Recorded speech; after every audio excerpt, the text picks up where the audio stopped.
আসসালামু আলাইকুম। বাংলা নিউজ 24 এর আন্তর্জাতিক সংবাদে আপনাদের সবাইকে স্বাগতম। প্রথমে জানিয়ে দেব সংবাদ শিরোনাম। পাকিস্তান না ভারত, সমরে কে বেশি শক্তিশালী? গাজায় ইসরায়েলি হামলায় একদিনে নিহত আরও 54 ফিলিস্তিনি। ফের বিস্ফোরণে কেঁপে উঠল ইরান। ভারত পাকিস্তান নিয়ে এবার মুখ খুলল আফগানিস্তান। গাজা দখলে ইসরায়েলের নীল নকশা অনুমোদন।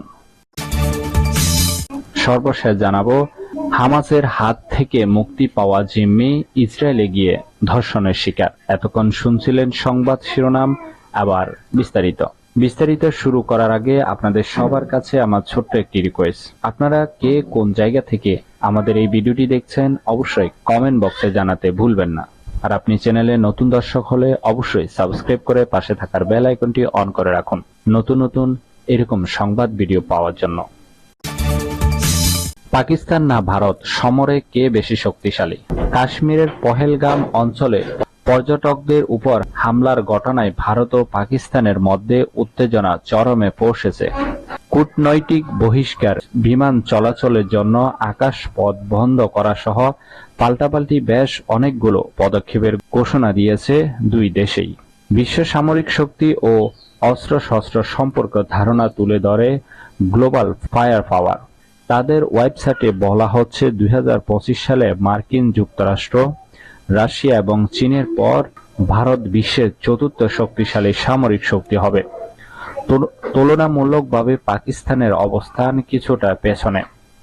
145টি দেশের মধ্যে 12তম অবস্থান তারা।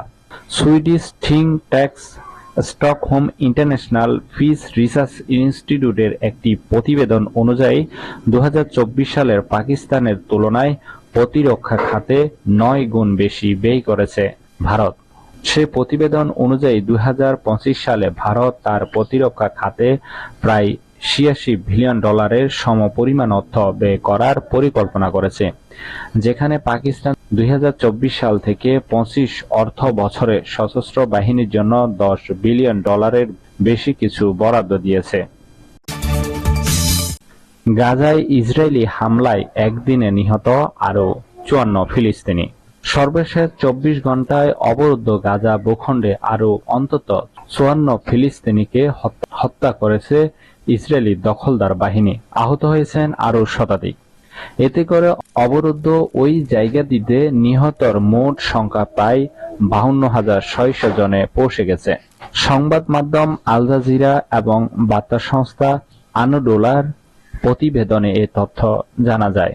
জাতিসংঘের মতো ইসরায়েলের বর্বরত আক্রমণের কারণে গাজায় প্রায় 85% ফিলিস্তিনি বাস্তুচ্যুত হয়েছিলেন। এছাড়া অবরুদ্ধ এই ভূখণ্ডের অধিকাংশ অবকাঠামো ক্ষতিগ্রস্ত বা ধ্বংস হয়ে গেছে। অবরুদ্ধ এই ভূখণ্ডে আগ্রাসনের জন্য আন্তর্জাতিক বিচার আদালতে গণহত্যার মামলার মুখোমুখিও হয়েছে ইসরায়েল। দীর্ঘ 15 মাস সামরিক অভিযানের পর যুক্তরাষ্ট্র ও আন্তর্জাতিক সম্প্রদায়ের চাপে গত 19 জানুয়ারি গাজায় যুদ্ধবিরতিতে সম্মত হয় ইসরায়েল। তারপর প্রায় 2 মাস গাজায় কম বেশি শান্তি বজায় ছিল, কিন্তু গাজা থেকে সেনা প্রত্যাহারের প্রশ্নে হামাসের মতানৈক্যকে কেন্দ্র করে মার্চ মাসের 3য় সপ্তাহ থেকে ফের গাজায় বিমান হামলা শুরু করে ইসরায়েল। ফের বিস্ফোরণে কেঁপে উঠল ইরান। মাত্র 7 দিনের ব্যবধানে ফের ভয়াবহ বিস্ফোরণে কেঁপে উঠল ইরান। দেশটির মাসোহাত শহরে এই বিস্ফোরণের ঘটনা ঘটে। মেহের নিউজ এজেন্সির প্রতিবেদনে বলা হয়, বিশাল একটি মোটরসাইকেল ও টায়ার ফ্যাক্টরিতে বিস্ফোরণ হয়। পরে সেখানে আগুন লেগে যায়।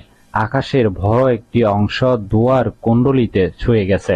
ইরান ইন্টারন্যাশনাল জানায়, ইরানের উত্তর অঞ্চলীয় মাসোহাদে একটি মোটরসাইকেল কারখানায় শক্তিশালী বিস্ফোরণে টায়ার ও কার্ডবোর্ড ভর্তি একটি গুদামে আগুন ধরে যায়। হতাহতের সংখ্যা নিশ্চিত করতে বা বিস্ফোরণের কারণ নির্ধারণ করতে এখনো পারেনি।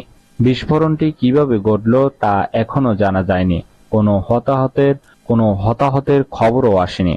এর আগে গত 26 এপ্রিল বন্দর আব্বাস বন্দরে এক বিস্ফোরণে অন্তত ৭০ জন নিহত, ১,০০০-এর বেশি মানুষ আহত হয়।